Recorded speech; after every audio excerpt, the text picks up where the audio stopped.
बिस्मिल्लाहिर्रहमानिर्रहीम। हमारा वेस्ट के ऊपर 8वां पॉइंट है नॉन यूटिलाइज्ड टैलेंट। बेसिकली जो टोयोटा कॉर्पोरेशन ने वेस्ट का कंसेप्ट दिया था वो 7 पॉइंट के ऊपर था और वो 7 पॉइंट हम ऑलरेडी डिस्कस कर चुके हैं कि डिफेक्ट वेस्ट होती है, एक्सेस प्रोसेसिंग वेस्ट होती है, ओवर प्रोडक्शन वेस्ट होती है, वेटिंग में जब चीज़ें जाती हैं तो वेस्ट होता है, इन्वेंट्री में वेस्ट होती है, ट्रांसपोर्टेशन में वेस्ट होती है और मोशन में वेस्ट होती है। अब ये जो 7 पॉइंट थे जो टोयोटा कॉर्पोरेशन ने इंट्रोड्यूस करवाए थे वेस्ट के मतलब कि अगर आप इन 7 को मिनिमाइज कर लें या ज़ीरो पर ले जाएं तो आपकी वेस्ट नहीं होगी, आपकी प्रोडक्टिविटी बढ़ जाएगी, प्रॉफिटेबिलिटी बढ़ जाएगी, टाइम सेव होगा, मनी सेव होगी, रेपुटेशन बेहतर होगी। तो इन 7 जो वेस्ट के पॉइंट थे जब ये थ्योरी यूरोप में इंट्रोड्यूस हुई और बाकी दुनिया को इंट्रोड्यूस हुई तो उन्होंने फिर इसको थोड़ा और एडवांस किया, इसमें एक और वेस्ट को ऐड किया और वो है non utilised talent. Non utilised talent की वेस्ट जो है ये प्रोडक्शन रिलेटेड वेस्ट नहीं है, मतलब जब हम लीन प्रोडक्शन के ऊपर जाते हैं तो नॉन यूटिलाइज्ड वेस्ट जो है ये उसके रिलेटेड नहीं, ये ओवरऑल ऑर्गेनाइजेशन के रिलेटेड है, ये मैनेजमेंट के रिलेटेड है। इसमें नॉन यूटिलाइज्ड टैलेंट में जो वेस्ट आती है ये मैनेजमेंट की लैक ऑफ इंटरेस्ट की वजह से आती है, मैनेजमेंट के दिलचस्पी ना लेने या मैनेजमेंट के पुअर डिसीजन की वजह से आती है कि जब भी मैनेजमेंट ह्यूमन रिसोर्स के रिलेटेड कुछ रॉन्ग डिसीजन करती है या दिलचस्पी नहीं लेती या कुछ भी गलत पॉलिसीज बनाती है या गलत सिलेक्शन करती है इवन, तो वहाँ पे नॉन यूटिलाइज्ड टैलेंट की वेस्ट होती है। इसको आप इस तरह से समझ लें कि अगर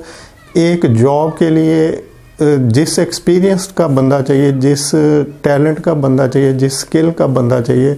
अगर वो सिलेक्ट नहीं होता, आप कुछ करबा परवरी करते हैं, किसी की रिकमेंडेशन पे किसी को रख लेते हैं। इवन जैसे सप्लाई चेन मैनेजर आपने हायर करना और आपको कोई बंदा रिकमेंड करता है कि जी इसको रख लें, इसका बेहतर एक्सपीरियंस है, और आप उसको रख लेते हैं। अब वो जो स्किल्स आपको चाहिए थे, जो आपको जिस एक्सपीरियंस और ट्रेनिंग का बंदा चाहिए था वो उसमें नहीं है, तो इसका मतलब कि आपने वेस्ट कर दिया। अब आपने वो जो टैलेंट रखना चाहिए था वो हायर नहीं किया, आपने एक वेस्ट परचेज कर ली, एक वेस्ट बंदा हायर कर लिया जो आपको ना तो वो रिज़ल्ट दे सकेगा जो आपको चाहिए था सप्लाई चेन में, और ना ही आपकी प्रॉफिटेबिलिटी को बढ़ा सकेगा, ना प्रोडक्शन को लीन की तरफ ले जा सकेगा। तो अब ये जो बंदा हायर हुआ है ये प्रोडक्शन रिलेटेड तो नहीं है या इसका प्रोडक्शन पे तो कोई इम्पैक्ट नहीं होगा, लेकिन ये नॉन यूटिलाइज्ड टैलेंट है, आपने एक टैलेंट को वेस्ट कर दिया। तो टैलेंट रिलेटेड जितनी भी वेस्ट होती है वो मोस्टली मैनेजमेंट के डिसीजन की वजह से होती है और मैनेजमेंट की पॉलिसीज़ की वजह से होती है या मैनेजमेंट के इंटरेस्ट ना लेने की वजह से होती है। तो इसको देख लेते हैं कि इसको किस तरह से, इसमें कौन सी रीज़न है जिसकी वजह से नॉन यूटिलाइज्ड टैलेंट आता है और उसको किस तरह से रोका जा सकता है। नंबर 1 तो वही पुअर मैनेजमेंट है कि अगर आपकी मैनेजमेंट इंटरेस्ट नहीं लेती तो फिर नॉन यूटिलाइज्ड टैलेंट बढ़ता जाएगा। तो जैसे पीछे मैंने जो बोला है वो पुअर मैनेजमेंट में आएगा कि मैनेजमेंट को बेहतर डिसीजन लेने चाहिए और जो राइट कैंडिडेट होता है उस जॉब के लिए उसको हायर करना चाहिए। नंबर 2 है लैक ऑफ ट्रेनिंग। अगर मैनेजमेंट प्रॉपर ट्रेनिंग लोगों को नहीं देती, जो वो काम कर रहे हैं उन कामों के रिलेटेड ट्रेनिंग नहीं देती, इवन जैसे प्रोक्योरमेंट है, सप्लाई चेन है, अगर आप इनको टाइम मैनेजमेंट नहीं सिखाते, इनको नेगोशिएशन की स्किल नहीं सिखाते, वो सारी चीज़ें जो आपको रिक्वायर्ड है उनकी जॉब को बेहतर परफॉर्म करने के लिए, अगर उनकी ट्रेनिंग HR वाले या मैनेजमेंट उनको नहीं प्रोवाइड करते तो इसका मतलब कि आप उस टैलेंट को जो आपने हायर किया हुआ है उससे बेस्ट बेनिफिट नहीं ले रहे, आप उसको वेस्ट कर रहे हैं। और लैक ऑफ पॉलिसीज़, अगर आपकी पॉलिसी जो कंपनी की चल रही है एम्प्लॉयज़ के रिलेटेड वो उस तरह से नहीं है कि जिसके अंदर है तो एम्प्लॉयज़ अपना बेस्ट परफॉर्म कर सकें, तो भी आप एम्प्लॉयज़ को वेस्ट कर रहे हैं, उनके टैलेंट को वेस्ट कर रहे हैं कि जो टैलेंट आप यूज़ कर सकते थे आप उनको नहीं यूज़ कर रहे हैं। आप कह रहे हैं कि ठीक है भाई हमें इनको कुछ ट्रेनिंग की ज़रूरत नहीं है, इनके मतलब कुछ जो कंपनसेशन रिलेटेड चीज़ें होती हैं, जैसे कि आप उनको फूड दे सकते हैं कंपनी के भी, आपका फूड जो लंच है वो फ्री ऑफ कॉस्ट है, आपको जिम फ्री ऑफ कॉस्ट है, हम यहाँ पर एक जिम बना देते हैं, आपकी recreational activities free of cost हैं, आपकी ट्रांसपोर्टेशन फ्री ऑफ कॉस्ट है। तो वो चीज़ें जो मैनेजमेंट एम्प्लॉयज़ के बेनिफिट्स के लिए पॉलिसीज़ बना सकती है, अगर नहीं बनाती तो उससे जो उनकी डेफिशिएंसीज जो होती हैं, उनकी जो एनर्जी वेस्ट होती है आने जाने में, किसी पब्लिक ट्रांसपोर्ट के थ्रू अगर आते जाते हैं तो वहाँ पे उनका मोरल कम होता है, तो इससे उनकी एफिशिएंसी कम होती है। तो इसका मतलब कि आप जो आपकी जो आपका जो टैलेंट है, आपके जो एम्प्लॉइज़ हैं, आप उसको वेस्ट कर रहे हैं। नेक्स्ट है non involving people in discussion. अगर आप अपने लोगों को डिस्कशंस में, मीटिंग्स में उनको यूज़ नहीं करते, उनकी राय नहीं लेते और उनका इनपुट नहीं शेयर करते और ख़ुद ही मैनेजमेंट डिसीजन कर लेती है या मैनेजर डिसीजन कर लेता है, या जो भी बंदा ऊपर बैठा है वो अपने आप को अकेले कुल समझते हुए एक डिसीजन लेता है और उसको इम्प्लीमेंट करवाना शुरू कर देता है उनके ऊपर, तो इसका मतलब कि आप वो जो लोग आपके नीचे बैठे हैं उनको वेस्ट कर रहे हैं। हो सकता है उनके पास उससे बेहतर आइडिया हो।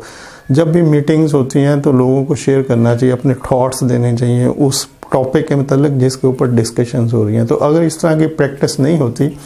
तो उनके आइडिया जो वो लोग अपने पास रखे बैठे हैं, आप उसको वेस्ट कर रहे हैं, क्योंकि उनमें से कुछ ज़्यादा बेहतर भी हो सकते हैं डिस्पाइट कि आप सिंगल डिसीजन ले लें।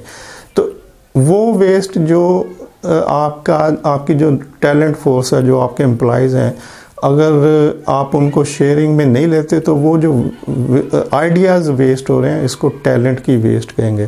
तो ये उस जो बेसिक थ्योरी थी 7 वेस्ट के 7 कंसेप्ट, ये उसमें ऐड नहीं होती, लेकिन चूंकि ये बाद में यूरोपियन जो ऑर्गेनाइजेशन थी जिन्होंने 7 वेस्ट को इम्प्लीमेंट किया, तो उन्होंने इसको 8 वेस्ट कर दिया या 7+8 वेस्ट कर दिया। जैसा कि 5S की थ्योरी में 5+1S बाद में हो गया, तो इसी तरह से जो वेस्ट की थ्योरी है ये भी 7+1 वेस्ट की थ्योरी बन गई कि इसमें 8 नंबर जो है वो नॉन यूटिलाइज टैलेंट के मतलब है। तो इस तरह से ये वेस्ट के टोटल 8 पॉइंट थे कि आप इन 8 जो डिफरेंट पॉइंट्स हैं इनको कंट्रोल करते हुए वेस्ट को किस तरह से मिनिमाइज कर सकते हैं या ज़ीरो वेस्ट पे लेके जा सकते हैं। तो जितनी मिनिमाइज होगी या जितनी ज़ीरो पे चली जाएगी वेस्ट, इन चीज़ों के अंदर, इन 8 पॉइंट के अंदर जितनी वेस्ट मिनिमम होगी उतने ही वो प्रॉफिटेबिलिटी की तरफ बेहतर होंगे और उनकी जो टाइम कम लगेगा, एफर्ट्स कम लगेंगे, रिसोर्सेज कम लगेंगे, इन्वेंट्री कम लगेगी, जो डिफेक्ट है वो कम होंगे, जो ट्रांसपोर्टेशन है उस पर कम खर्चा आएगा, जो वेटिंग टाइम है वो कम हो जाएगा, जो ट्रांसपोर्टेशन है वो कम हो जाएगी, मूवमेंट कम हो जाएगी, मोशन कम हो जाएगा और जो टैलेंट है उसको बेस्ट यूटिलाइज किया जाएगा। जब ये सारी चीज़ें बेस्ट यूज़ होंगी तो अल्टीमेटली वो प्रॉफिटेबिलिटी की तरफ जाती है कंपनी, और यही उसका मकसद होता है कि हमने मैक्सिमम प्रॉफिटेबिलिटी की तरफ जाना है। तो यही लीन का कंसेप्ट है कि आपने किस तरह से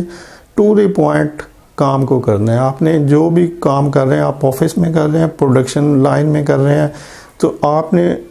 उसी काम को फोकस करना है, उसको लीन पॉइंट के ऊपर रखना है कि एग्जैक्ट टू द पॉइंट काम हो और उससे कंपनी के लिए बेनिफिट हो। थैंक यू, अल्लाह हाफिज़।